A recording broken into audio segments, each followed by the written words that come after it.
हरे कृष्णा।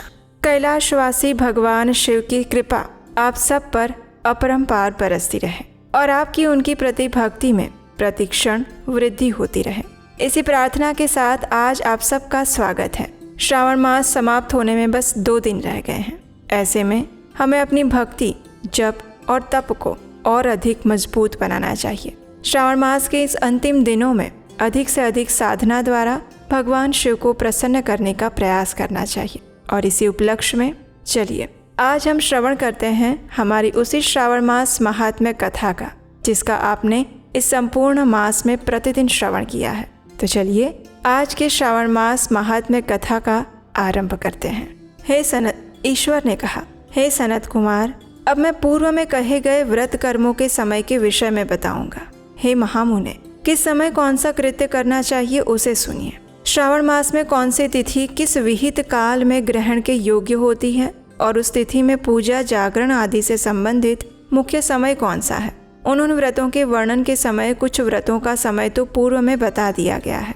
नक्त व्रत का समय ही विशेष रूप से उन व्रतों और कर्मों में उचित बताया गया है। दिन में उपवास करे और रात्रि में भोजन करे, यही प्रधान नियम है। सभी व्रतों का उद्यापन उन व्रतों की तिथियों में ही होना चाहिए। अगर किसी कारण से उस तिथि में उद्यापन असंभव हो तो पंचांग शुद्ध दिन में एक दिन पूर्व अधिवासन करें और फिर दूसरे दिन आदर पूर्वक होम आदि कृत्यों को करें। धारण पारण व्रत में तिथि का घटना और बढ़ना कारण नहीं है। श्रावण मास के शुक्ल पक्ष की प्रतिपदा तिथि में संकल्प करके संपूर्ण उपवास करें, पुनः दूसरे दिन पारण करें, इसके बाद दूसरे दिन उपवास धारण करें। इसी क्रम से करता रहे। व्रती को चाहिए कि वो पारण में हविष्यान्न यानी कि मूंग, चावल आदि ग्रहण करें। एकादशी तिथि में पारण का दिन हो जाने पर 3 दिन निरंतर उपवास करें। रविवार के व्रत में पूजा का समय प्रातः काल ही होना चाहिए। सोमवार के व्रत में पूजा का प्रधान समय सायंकाल यानी कि संध्या का कहा गया है। मंगल, बुध और गुरुवार के व्रत में पूजन के लिए मुख्य समय प्रातः काल है। शुक्रवार के व्रत में पूजन उषा काल से लेकर सूर्योदय के पूर्व तक हो जाना चाहिए और रात्रि में जागरण करना चाहिए। शनिवार के दिन व्रत में नृसिंह देव का पूजन सायंकाल में करें। शनिवार के व्रत में शनि के दान के लिए मध्याह्न मुख्य समय कहा गया है। हनुमान जी के पूजन का समय भी मध्याह्न है। अश्वत्थ का पूजन प्रातः काल में करना चाहिए। हे वत्स, रोटक नामक व्रत में यदि सोमवार युक्त प्रतिपदा तिथि हो तो वो प्रतिपदा 3 मुहूर्त से कुछ अधिक होनी चाहिए, अन्यथा पूर्व योगिनी प्रतिपदा ग्रहण करनी चाहिए। औदुंबरी द्वितीया सायंकाल व्यापिनी मानी गई है। अगर दोनों तिथियों में पूर्व वेद हो तो तृतीया संयुक्त द्वितीया ग्रहण करनी चाहिए। सुवर्ण गौरी नामक व्रत की तृतीया तिथि चतुर्थी युक्त होनी चाहिए। गणपति व्रत हेतु तृतीया विद्य चतुर्थी तिथि प्रशस्त मानी गई है। नागों के पूजन में षष्ठी युक्त पंचमी प्रशस्त होती है। सुपोदन व्रत में सायंकाल सप्तमी युक्त षष्ठी श्रेष्ठ होती है। शीतला सप्तमी के व्रत में मध्याह्न व्यापिनी सप्तमी ग्रहण करनी चाहिए। देवी के पवित्रारोपण व्रत में रात्रि व्यापिनी अष्टमी तिथि ग्रहण करनी चाहिए। नक्त व्यापिनी कुमारी नवमी प्रशस्त मानी जाती है। इसी प्रकार आशा नामक जो दशमी तिथि है वो भी नक्त व्यापिनी होनी चाहिए। विद्य एकादशी का त्याग करना चाहिए। हे मुने, उसमें वेद के विषय में सुनिए। एकादशी व्रत के लिए अरुणोदय में दशमी का वेद वैष्णवों के लिए और सूर्योदय में दशमी का वेद स्मार्तों के लिए निंदनीय होता है। रात्रि के अंतिम प्रहर का आधा भाग अरुणोदय होता है। इसी रीति से जो द्वादशी हो वो पवित्रारोपण में ग्राह्य है। कामदेव के व्रत में त्रयोदशी रात्रि व्यापिनी होनी चाहिए। उसमें भी द्वितीय याम व्यापिनी त्रयोदशी हो तो वो अति प्रशस्त होती है। शिवजी के पवित्रारोपण व्रत में रात्रि व्यापिनी चतुर्दशी होनी चाहिए और उसमें भी जो चतुर्दशी अर्धरात्रि व्यापिनी होती है वो अति श्रेष्ठ होती है। उपाकर्म और उत्सर्जन कृत्य के लिए पूर्णिमा तिथि तथा श्रवण नक्षत्र होने चाहिए। अगर दूसरे दिन 3 मुहूर्त तक पूर्णिमा हो तो दूसरा दिन ग्रहण करना चाहिए, अन्यथा तैत्तरीय शाखा वालों को और ऋग्वेदियों को पूर्व दिन ही करना चाहिए। तैत्तरीय यजुर्वेदियों को 3 मुहूर्त पर्यंत दूसरे दिन पूर्णिमा में श्रवण नक्षत्र हो तब भी पूर्व दिन दोनों कृत्य करने चाहिए। अगर पूर्णिमा और श्रवण दोनों का पूर्व दिन 1 मुहूर्त के अनंतर योग हो और दूसरे दिन 2 मुहूर्त के अंदर दोनों समाप्त हो जाए तब पूर्व दिन ही दोनों कर्म होना चाहिए। अगर हस्त नक्षत्र दोनों दिन अपराह्न काल व्यापी हो तब भी दोनों कृत्य पूर्व दिन ही संपन्न होने चाहिए। श्रवण कर्म में उपाकर्म प्रयोग के अंत में दीपक का काल माना गया है और सर्व बलि के लिए भी वही काल बताया गया है। पर्व के दिन में अथवा रात्रि में अपने अपने गृह या सूत्र के अनुसार जब भी इच्छा हो उसे करना चाहिए।